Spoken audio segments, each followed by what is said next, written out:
What is going on, YouTube? It is your boy, MrBaboon. We are reacting to another video. So, down in the description below will be the original video. If you guys want to watch it for yourselves, we are going to watch it. I'm going to react to it. Make sure you guys comment. Let me know what you guys think of the video, you know. Hopefully very soon I will be editing my videos a lot better, hopefully. So without that, we're going to also continue with, make sure you guys do like the video and ring the bell so you guys never miss a video. If you guys do watch me on Twitch, I will probably have a couple of days where I won't be live, but I will be uploading on here, so make sure you guys do share it. My videos, my gaming, and my reaction videos, if you guys do watch them. So, I really do appreciate it. But we are going to jump right into this. We're going to like. Statistically, flying is the safest form of travel available. That is, of course, unless you fly out of one of the following 10 airports. These are the most dangerous airports on the planet, and we can't fathom how any government would even consider letting them stay in business. If you want to fly into Bhutan, you only have one choice. Paro Airport is the only airport in the entire country, and it's also one of the most harrowing on the planet. Landing there is literally a life or death experience. Bhutan is a tiny country surrounded entirely by the Himalayan mountains, and what do airplanes hate more than just about anything in the world? That's right, mountains. Not only is the country surrounded by them, they all but conceal the airport until the last minute. That means that the pilot has to navigate by sight multiple jagged edges and peaks while quickly descending to the runway after one final super sharp 45-degree turn. They do all this while dealing with heavy turbulence caused by the powerful mountain winds. Upon landing, passengers literally cheer. They do so both to applaud the pilot's expertise and pinpoint flying abilities, and to celebrate the simple fact that they're still alive. If you're a pilot and think you can fly Bhutan's dangerous skies, you're probably wrong. Currently, only 8 people are qualified to fly into Paro Airport, and even they can only arrive in the daytime. You stand a better chance of getting struck by lightning right after winning the lottery with a ticket you purchased from the Loch Ness Monster. That's the crazy. The typical airport runway stretches only anywhere 8 people? from 8,000. Think about that. How many people? Siri, how many people is on Earth? As of 2022, the population of Earth is 7,937,081,566.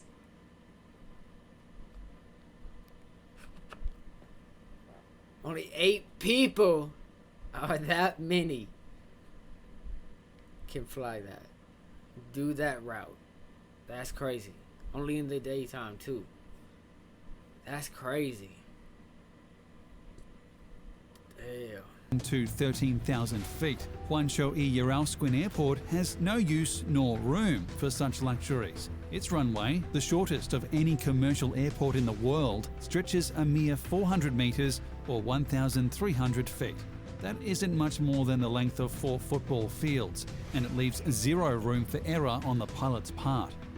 As if a barely there runway isn't harrowing enough, whoever visited Sabah Island and decided to build an airport there didn't consider location all that much. Hwansho Airport is built directly below a mountain and right next to the sea. This means that on one side of the runway lie jagged mountain edges, and on the other side is a steep cliff that drops straight into the ocean. If the pilot doesn't land perfectly on the minuscule runway, everybody on board is in major trouble. Perhaps not shockingly, most planes cannot land here. Commercial jets, for example, are banned from even attempting to arrive at this crazy little airport.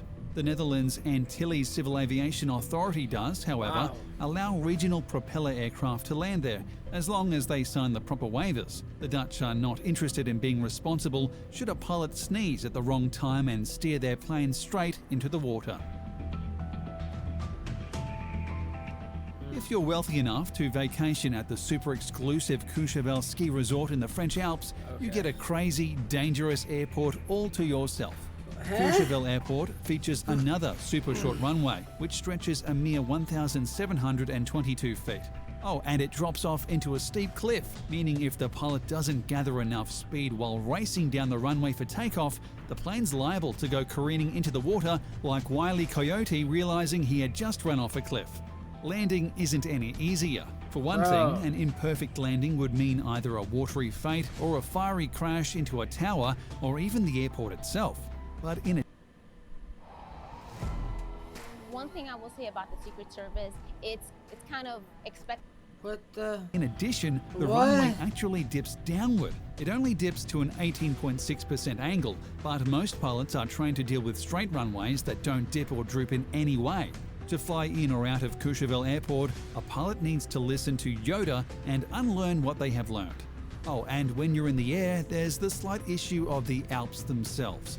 Instruments are useless due to the impaired sight, meaning pilots must fly around the mountains by sight and without instructions from ground control. The only direction they get is to not fly around the airport due to those pesky Alps. In short, the pilot better figure out where the runway is and how best to land there, or a whole bunch of wealthy skiers are going to be awful sore or awful dead. Either one.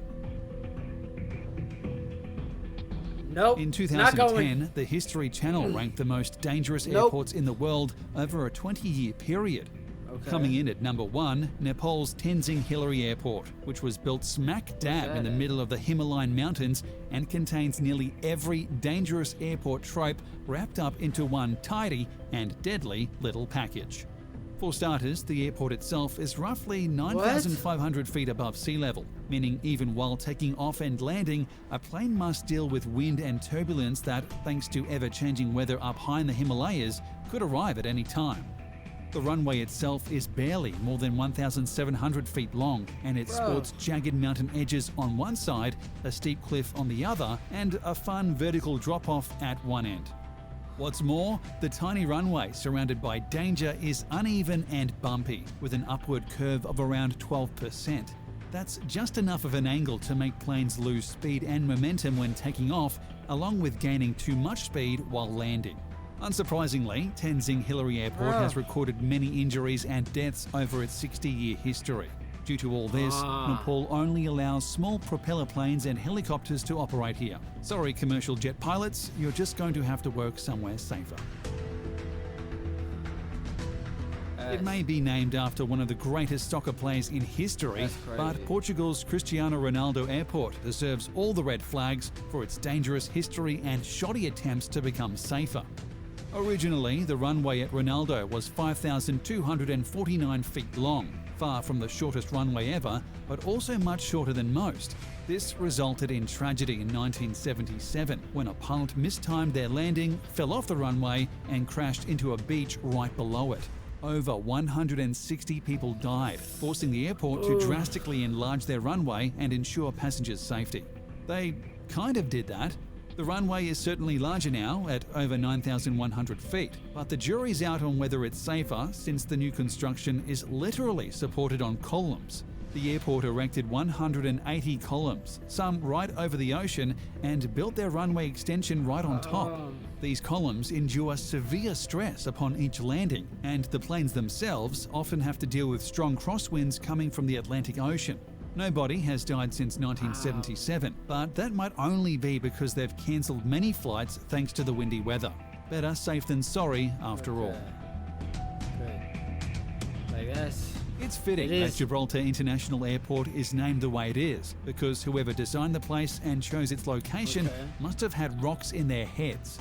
The airport's runway actually intersects with a road, and not just any road either. The runway actually cuts through the main road for entering and leaving Gibraltar, which has to shut down every time a plane needs to pass through. It's like Make Way for Ducklings, only far less cute and way more aggravating. What? Constantly closing down a busy border road has, understandably, led to massive traffic jams and the demand for a tunnel that would let people drive under the runway. Gibraltar has begun construction of the tunnel, but thanks to red tape and other needless delays, it's still not complete. As a result, if you're looking to enter or leave the territory, your only route remains a road that could, at any time, stop everything so a plane can fly through. The airport isn't much fun for pilots either. Thanks to the nearby Rock of Gibraltar and Bay of Algeciras, turbulence and strong wind shears are the order of the day, nearly every day. This makes landing extra difficult and pulse-pounding, as if ensuring you don't crush any cars while landing on the runway wasn't stressful enough. What? In 1941, the US Department of Defense built Narsarsuaq Airport in southern Greenland after realizing the country needed a second airport that could service large planes. That's wonderful, except for the part where they picked a terrible location and gifted the country with a less than ideal runway. This airport is located around a fjord, which means strong crosswinds and severe turbulence are typically the order of the day. Even when the weather is otherwise pleasant, the wind can make life difficult for any pilot. Then there's the mountainous area surrounding the airport that the pilot must navigate before setting sight on the runway. Said runway, by the way, is a mere 6,000 feet long, just to add to the challenge. If that isn't enough to tax even the most skilled of pilots, there's also an active volcano nearby. Said volcano tends to erupt fairly regularly too, and when it does, it sends tiny shards of silica everywhere. Silica is a sharp bit made from melting ice, so imagine shattered glass flying in all directions. This can and has easily damaged numerous planes and their engines. Sadly, the only thing pilots can hope for here is that the volcano goes dormant, and there are currently no signs of that happening. As it's abundantly clear by now, nobody should ever build an airport that's surrounded by large, jagged mountains. And yet, countries keep doing it, even if the result is needless tragedy after needless tragedy. Many consider Toncontín Airport in Honduras one of the most dangerous airports on Earth, and for good reason. It's completely surrounded by mountains, meaning pilots cannot simply approach their landing head-on like in normal airports. Instead, they must make a quick, sharp descent accompanied by an equally sharp and quick turn. Only after doing so can they even hope to line up with the runway and prepare for landing. Many pilots have failed this task at the cost of lives. The first major accident occurred in 1989 when a plane crashed into a mountainside while attempting its descent. All 132 people on board died. Since then, at least 5 planes, and possibly more, have also crashed into the mountains or the runway itself. These numerous crashes have finally convinced Honduras to do something about this airport. The country has made numerous efforts to build a new, safer airport in nearby Palmarola. Once this happens, only small aircraft and small domestic flights will be permitted to land at Toncontín, and even they would likely rather not. Chances are you've seen pictures of planes arriving at Princess Juliana International Airport in St. Martin. Viral shots of a plane flying right over sunbathers at nearby Maho Beach have gone viral many times over, and for good reason. It looks plain awesome, but the reason those planes fly so close to beach dwellers is far less awesome.